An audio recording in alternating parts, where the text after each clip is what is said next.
大家好，欢迎来到我的婚介所，我是丽姐。非常感谢大家一直以来的关注，你们的支持就是我最大的动力。要是在听故事的时候觉得丽姐讲的还不错，就给丽姐打个赏，让丽姐能喝口茶。咱们就像坐在一块唠家常一样，好好聊聊婚恋那些事儿。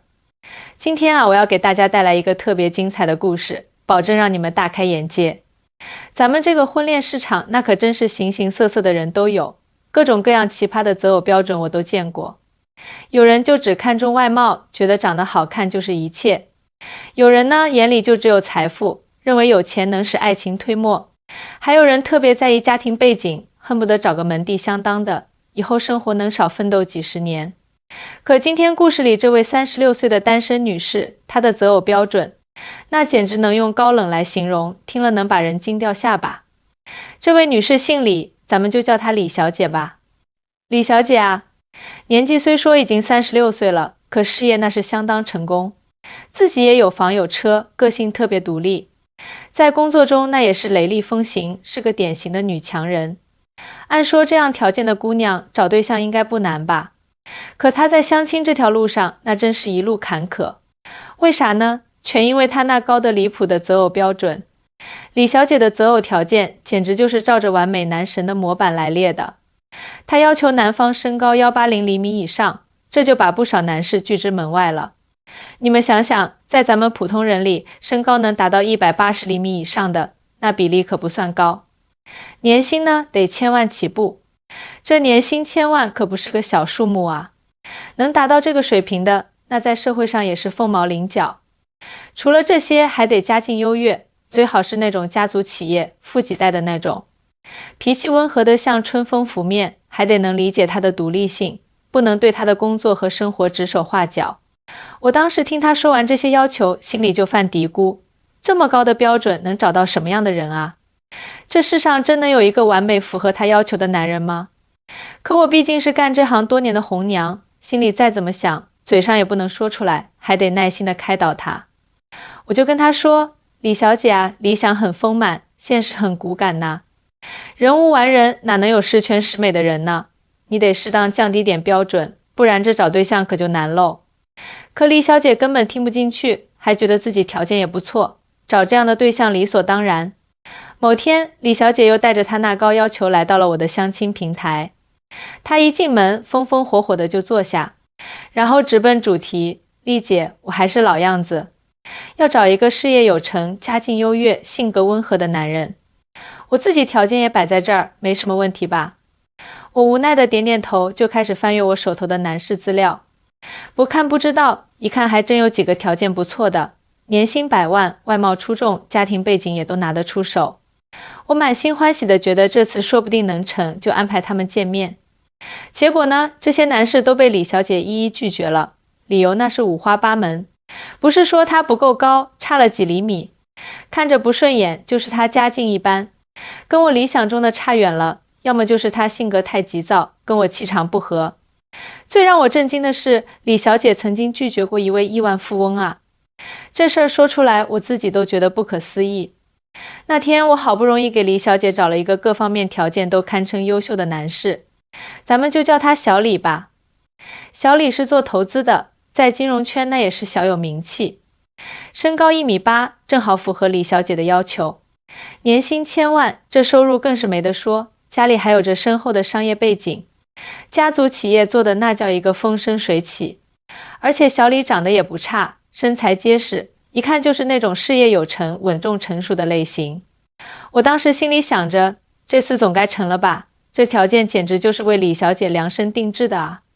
小李一进门，李小姐就上下打量着他，表情有点严肃，看得我心里直犯嘀咕，感觉今天这相亲可能又悬了。果然，在聊了没几句之后，李小姐就皱了皱眉头，开口说，你看起来挺优秀的，但我觉得你没有我理想中的那个感觉。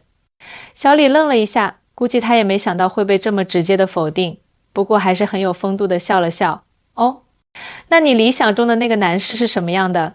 李小姐顿了顿，抬起头，一脸认真地说，我想找一个不仅事业成功，还要有内涵、有气质，而且家庭背景要更强一些的男人。哦，小李看了一眼李小姐，微微一笑，那笑容里带着点无奈和调侃。那你是想找一位亿万富翁？他说这话的时候语气略带讽刺，但也没有恶意，毕竟被人这么轻易的否定，心里肯定有点不舒服。李小姐顿时皱起了眉头，有点不高兴地说，亿万富翁不一定适合我，我需要的是有品味、有智慧的人，而不是单纯有钱。话音刚落，小李忽然笑了，他看着李小姐，眼神里带着点审视。你这么高的要求，连亿万富翁都拒绝过了。我倒是挺佩服你的自信，不过千万别以为年薪100万的男人就不够好。我年薪100万，自己也有自己的事业，这些都是我一步一个脚印打拼出来的。至于家庭背景，这不是最重要的吧？两个人在一起，最重要的是相互理解，相互扶持。他说完，目光透过李小姐，略带挑衅地看向我，那眼神好像在说，你看看，这要求是不是太离谱了？我当时心里也有点不太舒服了，真想站出来给李小姐提个醒，你有资格这么挑剔别人吗？你自己也不是十全十美啊。接下来李小姐依然不满意，她还是一副不紧不慢的样子说，你虽然很优秀，但我觉得我们性格不合，你看起来有点急躁，我更喜欢温文尔雅的男人。小李听到这里，嘴角微微上扬，露出一丝苦笑，呵呵，我急躁。我在生意场上摸爬滚打这么多年，什么样的场面没见过，怎么就急躁了？我能理解你对感情的要求，但你不要拿这件事来要求我改变。我虽然没有亿万富翁那么强的背景，但至少我为自己的事业打拼过，也知道如何做一个有责任心的男人。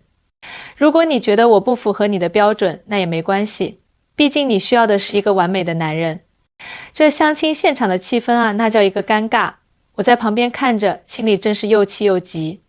气的是李小姐太挑剔，这么好的条件都看不上；急的是她这么下去，什么时候才能找到合适的对象啊？相亲结束后，我把李小姐留了下来，跟她聊了很久。我说，李小姐，你的要求我是可以理解的，每个人都想找一个自己心仪的对象，这没错。但你真的要清楚一点，人无完人，你不能因为别人有一点点不符合你要求的地方，就全盘否定掉。你追求的那种完美男人，可能永远都不会出现在你的生活中。就算真有这样的人，人家也不一定能看上你啊。李小姐听了，微微低下头，好像是听进去了一些，但还是有些固执。我接着说，你得懂得权衡和妥协，完美是理想，但现实里愿意和你携手共度一生的男人才是最重要的。婚姻是两个人的事情，需要更多的是理解、包容和妥协，而不是一味的要求对方完美。你看你都36岁了，青春不等人啊，再这么挑下去，好男人都被别人挑走了。李小姐抬起头看着我，眼神里有一丝犹豫。丽姐，我也知道自己要求可能有点高，但我真的不想将就，我就想找一个能和我灵魂契合的人。我拍了拍她的肩膀，语重心长地说，我明白你的想法，灵魂契合固然重要，但也不能脱离实际啊。你可以试着多接触一些人，说不定在相处的过程中，你会发现他们身上的闪光点。也许那个人并不是一开始就完美符合你的标准，但他会为了你去改变，去成长，这才是真正的爱情和婚姻。李小姐若有所思地点点头，说，丽姐，我再考虑考虑吧。我看着她离开的背影，心里默默祈祷她能早日想明白，找到属于自己的幸福。其实啊，像李小姐这样的情况，在我们婚介所并不少见。很多人都对自己的另一半有着美好的憧憬，这是好事。但有时候这种憧憬过于理想化，就会变成一种阻碍。咱们找对象，不能只盯着那些外在的条件，更要注重两个人的性格是否合得来，三观是否一致。就比如说之前有个小伙子，他找对象就只看重女方的外貌，只要长得漂亮，其他的都不在乎。结果呢，谈了几个女朋友，都是因为性格不合，相处没多久就分手了。还有个姑娘，一心想找个有钱的老公，觉得只要有钱，生活就能幸福。可真的找到了一个有钱人，却发现对方除了钱，对他根本不关心，两个人的生活也是矛盾重重。所以啊，我想通过李小姐的故事告诉大家，在找对象的时候，一定要保持清醒的头脑，不要被那些不切实际的标准所束缚。要多去了解对方的内在品质，看看两个人是否能相互理解、相互支持。